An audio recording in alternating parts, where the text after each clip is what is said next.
پاکستان کے لوگوں کو گندم بھی جو ہے، آٹا بھی ان کے لیے اس کی قیمتیں سستی ہوں۔ اچھا، عمران خان نے ایک دفعہ پھر پیپلز پارٹی اور نون لیگ کو یہ کہا کہ جی اگر ان کے یہ دو خاندان جو ہیں وہ آدھے پیسے بھی اپنے ملک میں لے آئیں تو وہ وعدہ کرتے ہیں کہ قیمتیں آدھی ہو جائیں گی۔ ایک تو اس بیان کی کوئی سینس نہیں بنتی، دوسرا یہ اعتراف ہے کہ مجھ سے تو نہیں ہو سکا، آپ خود ہی اپنے پیسے واپس لے آئیں۔ کیا کہتے ہیں آپ اس بارے میں؟ جو آج اپوزیشن جماعتوں کو مخاطب کیا، وہ اس حوالے سے مخاطب کیا ہے کہ آپ یہ بتائیں کہ 30 سال سے ان کی حکومتیں رہی ہیں، اقتدار کے اندر رہے ہیں، پاکستان کی فی کس آمدن کو بڑھانے میں انہوں نے کیا کردار ادا کیا، پاکستان کی دولت کو بڑھانے میں کیا کردار ادا کیا۔ عادل شاہ زیب صاحب، پاکستان کے پچھلے 30 سال کے اندر ایگریکلچر کے اوپر کسی قسم کی کوئی توجہ نہیں دی گئی۔ پیپلز پارٹی نون لیگ کی حکومت کے اندر جو پاکستان کی ایگریکلچر گروتھ ہے وہ نیگیٹو کی جانب جاتی رہی ہے، لیکن انہوں نے اس کے اوپر کوئی کام نہیں کیا۔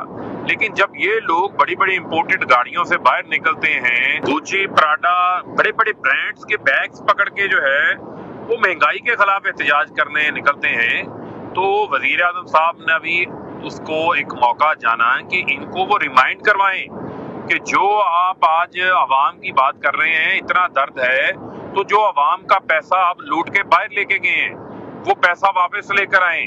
جو لندن کے محلات پہ پڑا ہوا ہے، جو سرے محلوں کی شکل کے اندر پڑا ہوا ہے، جو آف شور کمپنیوں کے اندر چھپا کے انہوں نے رکھا ہوا ہے، وہ پیسہ پاکستان کو واپس کریں۔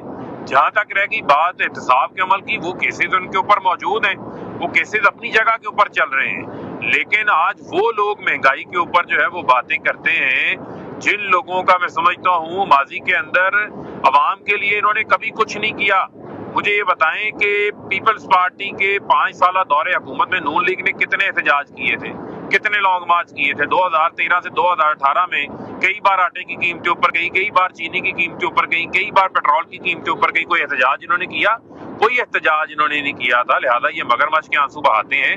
یہی بات وزیر اعظم صاحب جو ہے وہ ان کو یاد کروا رہے ہیں۔ بار بار وزراء بھی اور آج خود عمران خان نے بھی مہنگائی کے حوالے سے وہ امریکہ اور یورپ کی مثالیں دے رہے تھے، لیکن ایک بات تو ہمیں ذہن نشین کر لینی چاہیے فاروق حبیب صاحب کہ وہاں جو فی کس آمدنی ہے، پر کیپٹا انکم، وہ ہم سے کئی گنا زیادہ ہے، حتیٰ کہ انڈیا میں بھی۔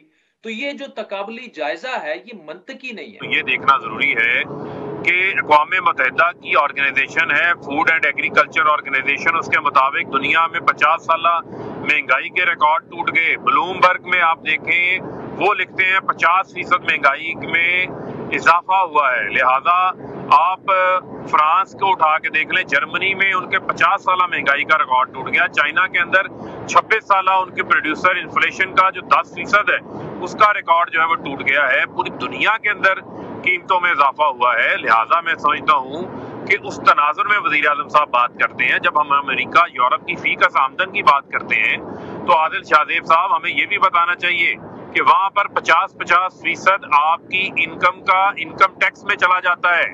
وہاں کی جو حکومتیں ہیں ان کو آمدن بھی پھر انکم ٹیکس کے ذریعے وہاں کے لوگ دیتے ہیں۔ وہاں کی اکانومی ڈاکومنٹڈ ہے، وہاں پر ٹیکس کو چوری نہیں کیا جاتا، ٹیکس کو جو ہے وہ چھپایا نہیں جاتا۔ تو لہذا پاکستان کے اندر یہ تمام چیلنجز اپنی جگہ پر موجود ہیں، پھر وہ اپنی عوام کو سہولت بھی دیتے ہیں۔ لیکن جب ہم قیمتوں کا کمپیریزن کر رہے ہیں تو پاکستان کے اندر قیمتوں کے کمپیریزن کے ساتھ ہم فی کس آمدن کا اس طرح کمپیریزن نہیں کر سکتے جس طرح وہاں پر ہے۔ وہاں کی معیشتیں کتنی بڑی ہیں، ان کی جی ڈی پی کتنی بڑی ہے۔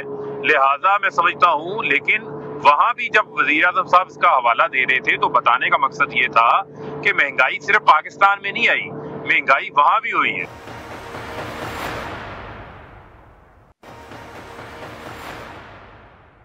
ٹی ایل پی کے معاہدے کی اگر بات کریں کہ اس سے ریفلیکٹ یہ ہوا، ریاست ایک کمزور ریاست کے طور پر سامنے آئی۔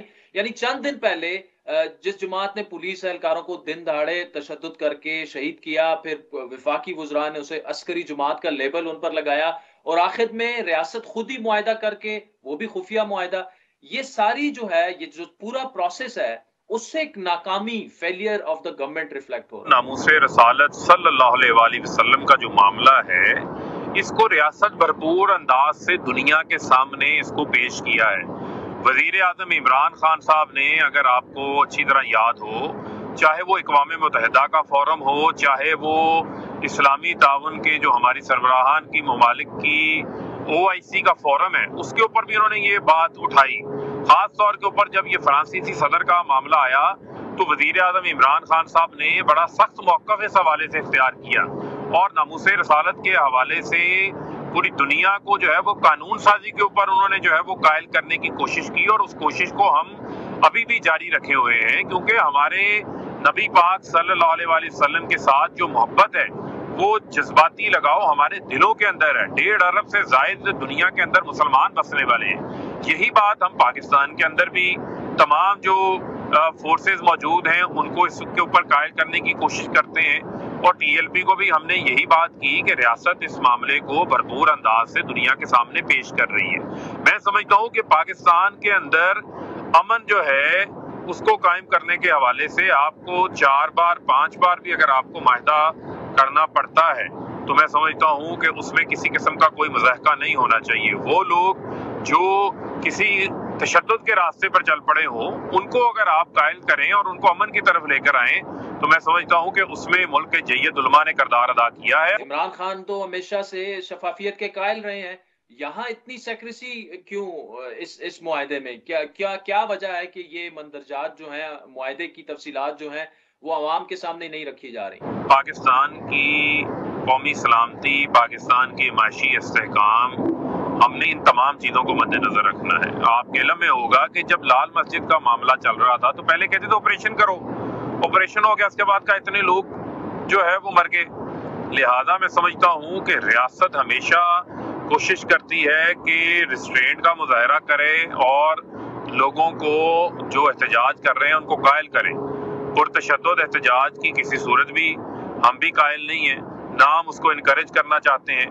اس کی ہم نے کھلے عام جو ہے وہ مذمت بھی کی ہے، اور اس حوالے سے جنہوں نے میں سمجھتا ہوں کہ قانون کو اپنے ہاتھ میں لیا ہے، قانون کے مطابق ان کے اوپر بھی جو ہے وہ کارروائی ہوگی. لیکن میں سمجھتا ہوں اس وقت ایک اسٹیئرنگ کمیٹی جو ہے وہ بن چکی ہے، ملک کے جو ہے وہ جید علماء نے اس کے اندر جو ہے وہ اپنا کردار ادا کیا ہے.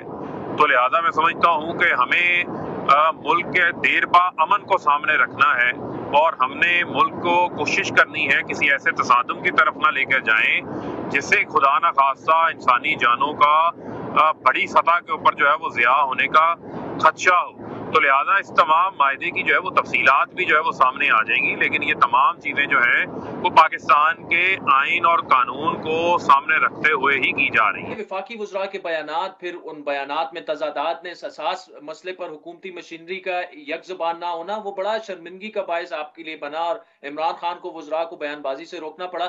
ایسا کیوں ہوتا ہے کہ اہم موضوعات پر وفاقی وزراء ایک پیج پر نظر نہیں آتے اور خود اپنی حکومت کے لیے شرمندگی کا باعث بنتے ہیں؟ اختلاف رائے ہے وہ بھی جمہوریت کا حسن ہے. لوگوں کے اپنے ذاتی ویوز ہوتے ہیں، ان کے اپنے خیالات بھی ہوتے ہیں، اپنی پوزیشنز بھی ہوتی ہیں، لیکن بعض اوقات ایسے قومی اہمیت کے معاملات ہوتے ہیں جس طریقے سے آپ کے علم میں ہے کہ ملک کے اندر جو ہے وہ سٹیبلٹی قائم کرنا، ملک کو بدامنی سے بچانے کے حوالے سے، قومی سلامتی کے حوالے سے آپ بہت ساری جگہوں کے اوپر آپ کو اپنے ویوز کو کے علاوہ دوسروں کے ویوز کا بھی احترام کرنا پڑتا ہے، اور قومی سوچ جو ہے اس کو اختیار کرنا پڑتا ہے، قومی سوچ کو وزن دینا پڑتا ہے. لہذا میں سمجھتا ہوں پاکستان میں وزیر اعظم عمران خان، ان کی کابینہ کے جتنے بھی وزراء ہیں وہ اس حوالے سے میں سمجھتا ہوں کہ بڑے جو ہے وہ کلیئر ہیڈڈ ہیں، اور میں سمجھتا ہوں کہ امن قائم کرنے کے حوالے سے جو ہے وہ ہم نے اپنی کوششوں کو جو ہے وہ جاری رکھنا ہے، اور ہم نے یہ کوشش کرنی ہے کہ لوگوں کی جان مال کی جو ہے وہ حفاظت ہے اس کو ہم یقینی بنا سکیں. اچھا، اتحادی جماعتوں سے وزیر اعظم کی کل ملاقات ہوئی، ان کے گلے شکوے تو شروع دن سے ہے لیکن اب کافی سیریس ہو گئے. جب کوئی ملاقات ہوئی تو گلوں شکووں کے وہ باہر میڈیا میں بھی انبار لگا دیتے ہیں. اتحادی کیوں آپ سے ابھی تک مطمئن نظر نہیں آتے؟ ایم کیو ایم بھی اب کھل کر عدم اعتماد کا اظہار کرنا شروع ہو چکی ہے. ان اتحادیوں کے ساتھ ہم 3.25 سال کا ہماری حکومت جو ہے وہ اپنا عرصہ گزار چکی ہے، اور تمام جماعتیں ہیں ان کے اپنے اپنے نظریات بھی ہیں اور انڈیپینڈنٹ جماعتیں ہیں، لیکن وہ حکومتی اتحاد کا حصہ ہیں. تو ہم یہ نہیں کہہ سکتے کہ وہ اپنا اگر کسی معاملے کے اوپر ان کا اختلاف ہے تو وہ اس کا اظہار رائے نہ کریں. اچھی بات ہے، اظہار رائے ہوتا ہے، اور اظہار رائے ہونے کے بعد آپ ان کی جو ویوز ہیں کہ کسی معاملے میں ان کا اگر ریزرویشنز ہیں، تحفظات ہیں، یا کسی معاملے پر ان کی کوئی مثبت رائے ہے